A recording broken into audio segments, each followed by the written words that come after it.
Organización política del mundo, sistemas políticos y relaciones internacionales.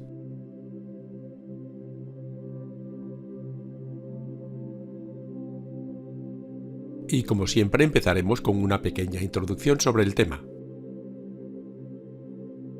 Nuestra sociedad se divide en estados, pero cada uno de ellos se constituye internamente de una forma diferente. Estas diferencias se basan en su historia, su proceso de formación, su extensión o incluso también su población. Todos ellos se organizan territorialmente mediante diversos sistemas y entre todos se dan acuerdos supranacionales que facilitan las relaciones externas. Un problema destacado que vamos a tratar son los estados fallidos que ponen en peligro la estabilidad internacional y los estados totalitarios dirigidos por una élite que niega los derechos fundamentales a su ciudadanía. En definitiva, que el estudio de este tema nos permite conocer la situación internacional existente y las relaciones entre diferentes estados. De esta manera podremos ver cómo se da un frágil equilibrio entre las naciones que se puede romper en cualquier momento y producir una guerra internacional. A continuación conoceremos cómo se han formado los estados y cómo han ido evolucionando. Muchas sociedades humanas han sido gobernadas por estados durante milenios, sin embargo, la mayoría de las personas en la prehistoria vivía en sociedades sin estado. Los primeros surgieron hace unos 5.500 años estando asociados en un principio al origen de las ciudades-estado, la invención de la escritura y el nacimiento de nuevos tipos de religión. Con el paso del tiempo se desarrolló una variedad de formas diferentes de Estado, empleando muy diversas justificaciones para su existencia como el derecho divino o la teoría del contrato social. Antes de la obra El Príncipe de Nicolás Maquiavelo, muchas veces se confundía la dinastía gobernante con el aparato estatal, pero con este libro surgió la idea del Estado moderno, basada en la aspiración de los reyes a desembarazarse de los lazos feudales y de la jerarquía eclesiástica.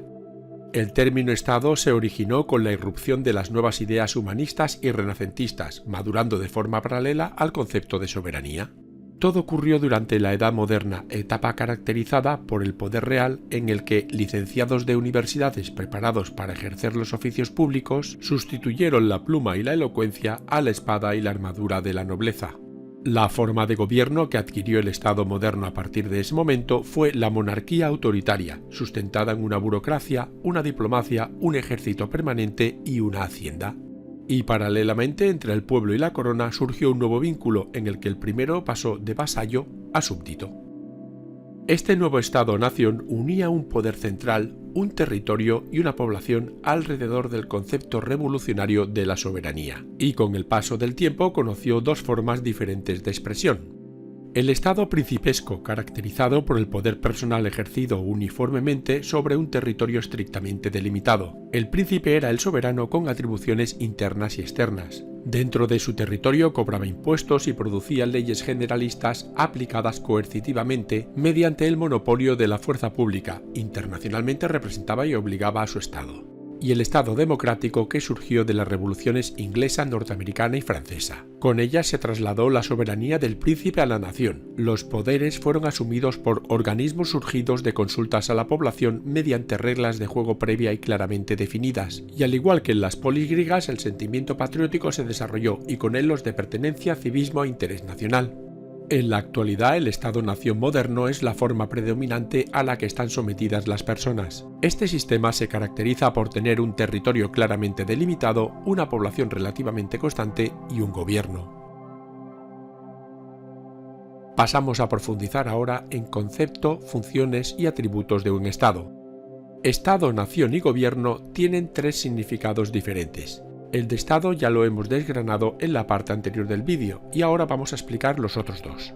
Nación es un concepto de carácter más ideológico al existir naciones sin Estado, así como la posibilidad de que diferentes naciones o nacionalidades se agrupen en torno a un solo Estado. Y el gobierno es la parte encargada de llevar a cabo las funciones estatales delegando en otras instituciones sus capacidades. También puede ser considerado como el conjunto de gobernantes que temporalmente ejercen cargos durante un periodo limitado dentro del conjunto del Estado. Pues bien, cada Estado tiene sus propias instituciones políticas y administrativas, y sus principales funciones son mantener el orden y garantizar el cumplimiento de las leyes, poner en funcionamiento políticas económicas, sociales y territoriales, y representar y defender los intereses del país en el resto del mundo. Las fronteras son los límites entre estados y dentro de ellas cada uno tiene su soberanía propia.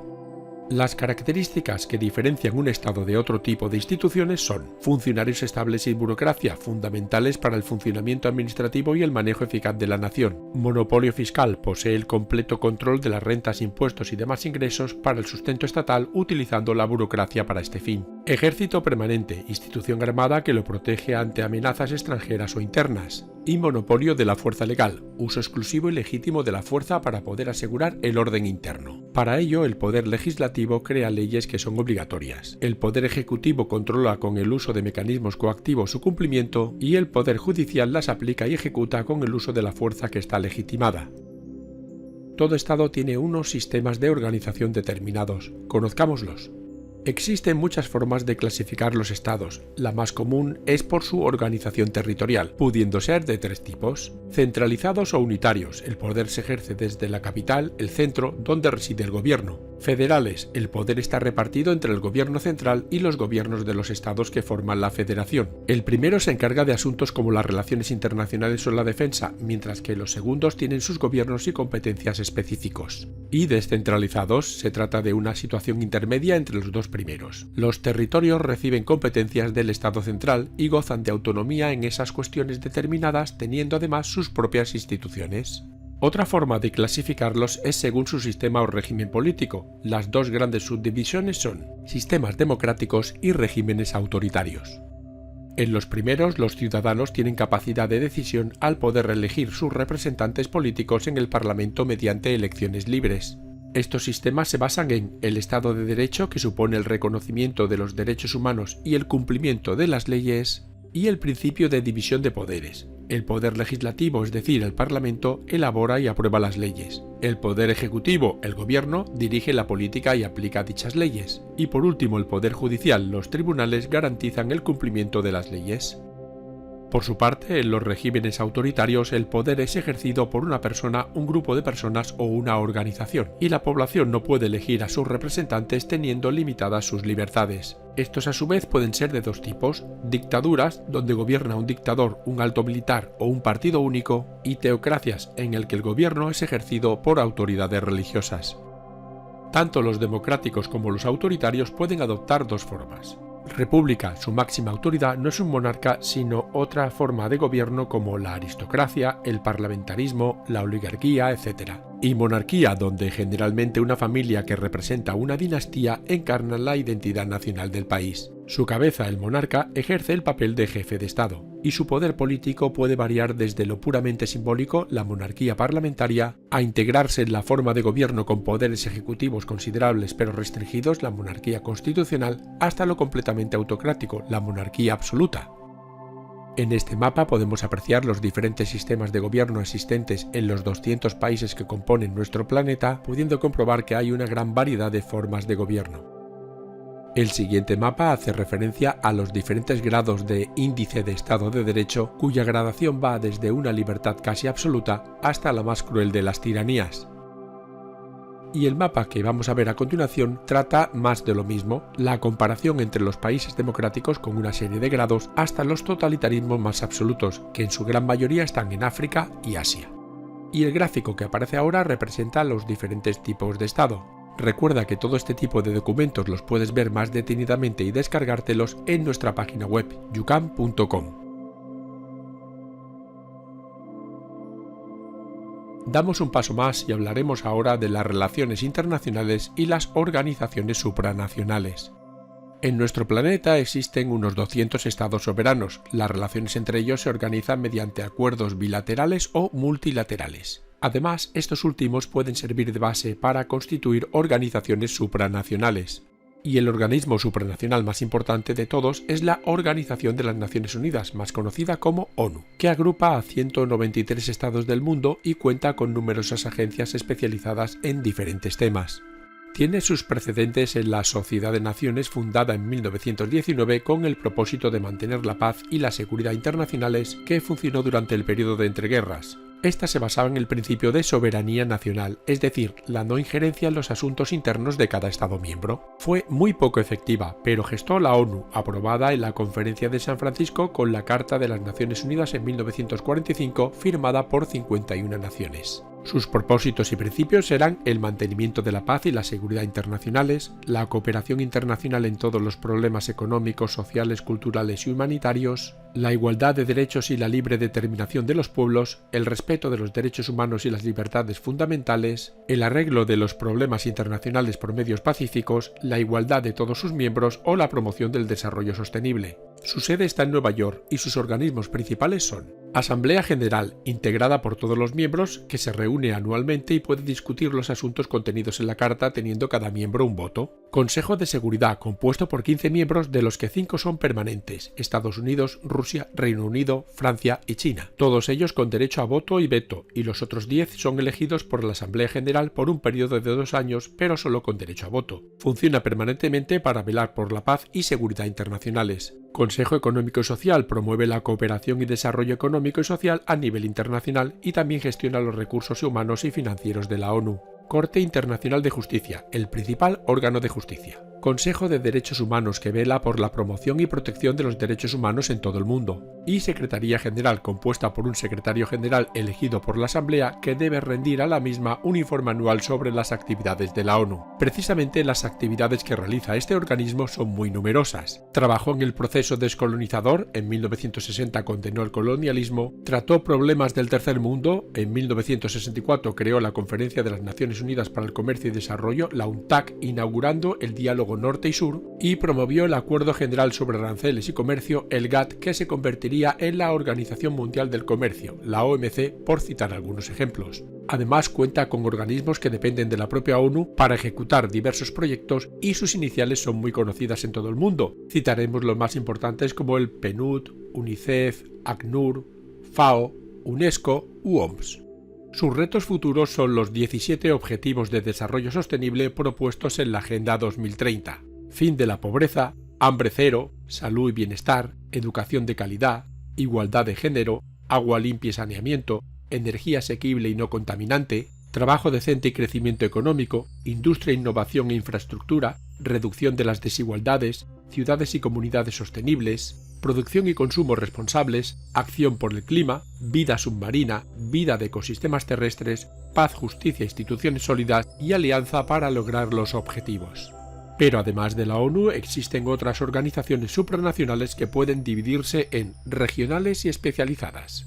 Ejemplos de organizaciones regionales serían la Unión Europea, la Organización de Estados Americanos, la Unión Africana o la Liga Árabe, por citar unos cuantos. Mientras que las especializadas lo están en un campo determinado como puede ser la energía, la investigación, la defensa o la economía, y el número de estas organizaciones especializadas supera con creces las regionales, que ya de por sí son bastante numerosas.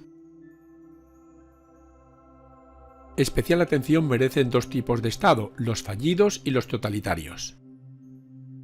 El primero refleja el fracaso de una sociedad por diferentes motivos, y el segundo es importante destacarlo por su peligrosidad internacional y porque sus ciudadanos carecen de las libertades más elementales.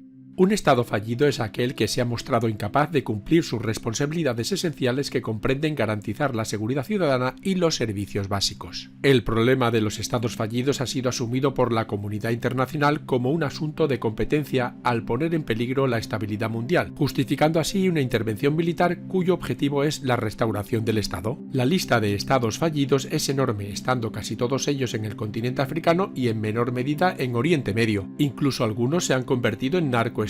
En ellos el narcotráfico se ha constituido como un elemento de absoluta influencia en las decisiones políticas sacudidas por la corrupción y el crimen organizado. El mapa que vemos a continuación nos muestra una imagen del índice de estados frágiles, que va desde los más sólidos ubicados en Norteamérica, Europa Occidental, Australia, Nueva Zelanda y Japón, hasta los más débiles situados en África. Por otro lado, en la actualidad, cerca de 60 países, según el índice de democracia emitido por The Economist, mantienen formas de gobierno claramente autocráticas. Se trata de diversos modelos de dictadura que abarcan todo el espectro político, desde sistemas comunistas de izquierda hasta nacionalismos de fuerte base teocrática. Muchos de ellos son dictaduras cuyos dirigentes han permanecido desde el siglo pasado en el poder y que se presentan en la actualidad como sistemas totalitarios consolidados. Otros incluso están disfrazados de democracias, aunque en realidad son verdaderas autocracias. Desgraciadamente, el proceso democrático que había conseguido importantes logros en los años finales del siglo XX con la desintegración de la Unión Soviética y de Yugoslavia y con la caída de diversas dictaduras en Latinoamérica, ha entrado en una cierta fase de estancamiento con el aumento de regímenes formalmente democráticos, pero que operan como auténticas autocracias y cuya población no disfruta de libertades plenas ni garantías de los derechos fundamentales. Y este es el mapa del índice de democracia emitido por la prestigiosa The Economist, en el que puede verse lo que hemos comentado anteriormente, el estancamiento o incluso regresión de las democracias. ¿Y qué conclusiones podemos sacar de este vídeo? Pues son las siguientes.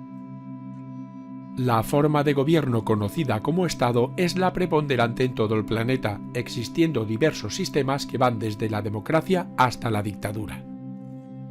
Los estados están cada vez más relacionados entre ellos, perdiendo parte de su poder en beneficio de las multinacionales y las organizaciones supranacionales. Aún así, en un mundo globalizado, el equilibrio y entendimiento entre las naciones es fundamental para mantener la paz mundial.